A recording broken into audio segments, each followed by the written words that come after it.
कांग्रेस जिंदाबाद कांग्रेस जिंदाबाद राहुल गांधी जिंदाबाद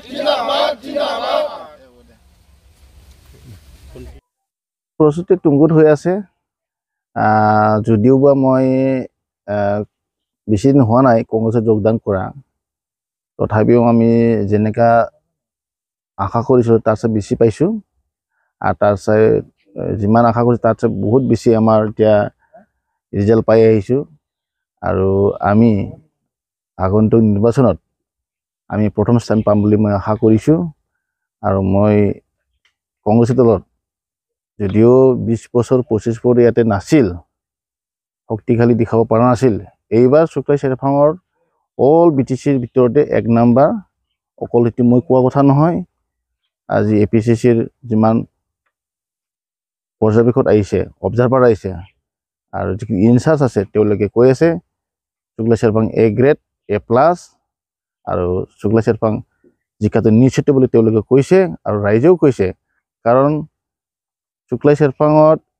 যোৱা বিগত 20 বছৰত যিসকল নিৰ্বাচিত হয় শুক্লাই চেৰফাংটো কাম কৰিলে হিতুৰ বিৰুদ্ধে ৰাইজে ওলাই আহিছে কাৰণ তিনিবাৰ ইএম হৈছে এখন সমষ্টিৰ পৰা জিকা কেণ্ডিডেটে তিনিবাৰ ইএম হৈও সেই সমষ্টিৰ ইএমৰ সমষ্টিৰ নিচিনা দেখা নাপায় আৰু কোনো উন্নয়ন দেখা পোৱা নাই 15 বছৰ গণেশ কছাৰী চলাইছিল আৰু 5 বছৰ অনিল নাৰ্জাৰী চলাইছিল তাৰ ফলত আমাৰ ৰাইজৰ খুব ৰাইজবিলাকে তেওঁলোকৰ বিৰুদ্ধে আহিছে আৰু সেই কাৰণে মোক যদিও মই কম সময়ৰ ভিতৰত কংগ্ৰেছত যোগদান কৰিলোঁ মোক ৰাইজে কোনো প্ৰাৰ্থী বা পলিটিকেল পাৰ্টি বুলি চাৱা নাই কেণ্ডিডেট ব্যক্তি হিচাপে মোক গ্ৰহণ কৰিছে আৰু শুক্লাই চেৰফাংবাসীসকলে বিকল্প হিচাপে মোক লৈছে আৰু সেই সব জাতি তাতে বড়ো মেক্সিমাম বড়ো আছে ইয়াত পপুলেশ্যন 24,000 ওচৰ আছে বড়ো আধা দি ভোট পাম মই নেপালী পাম বেংগলী পাম মাইনৰিটি পাম আমাৰ অসমীয়া জেনেৰেল মানুহ পাম সেয়া আমি 14 বা 15,000 ভোট পাই মই জয়যুক্ত হ'ব ক'বলৈ গ'লে যেতিয়া ৰুলিং পাৰ্টি হিচাপে কিবা আছে অনিল নাৰ্জাৰী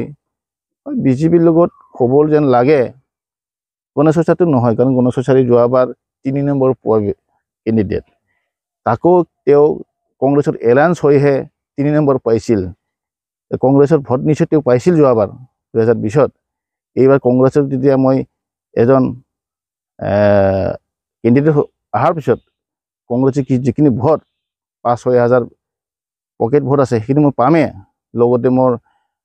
মোৰ শুভাকাংক্ষী আছে মোৰ ক্লাছমেট লগ বন্ধু দাদা বাইদেউ সবে ওলাই আহিছে আৰু বিভিন্ন জনগোষ্ঠীৰ পৰাও মোক আঁকোৱালি লৈছে আৰু মোক সবে বিশ্বাস কৰিছে এই সমষ্টিত কাম কৰিবলৈ মোক সুবিধা দিব আৰু সুবিধা তেওঁলোকে দিম বুলি প্ৰতিশ্ৰুতি দিছে আৰু মোক জিকাই নিম বুলি তেওঁলোকে কৈছে এইকাৰণে ইয়াতে প্ৰতিনিধি হ'লে বিজেপি কাৰণ অনিল নাৰ্জাৰী দুৰ্বল হৈ যদিও সাংগঠনিক তেওঁলোকৰ অলপ হ'লেও ভীতি আছে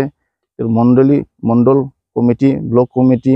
আৰু ভোটবিলাক তেওঁলোকৰ অলপ সক্ৰিয় হৈ আছে সেইকাৰণে তেওঁলোকৰ মই প্ৰতিনিধি হ'ব বুলি ভাবোঁ গণেশ কছাৰী নহয় আৰু UPPLটো 5 নম্বৰ 4 নম্বৰ থাকিব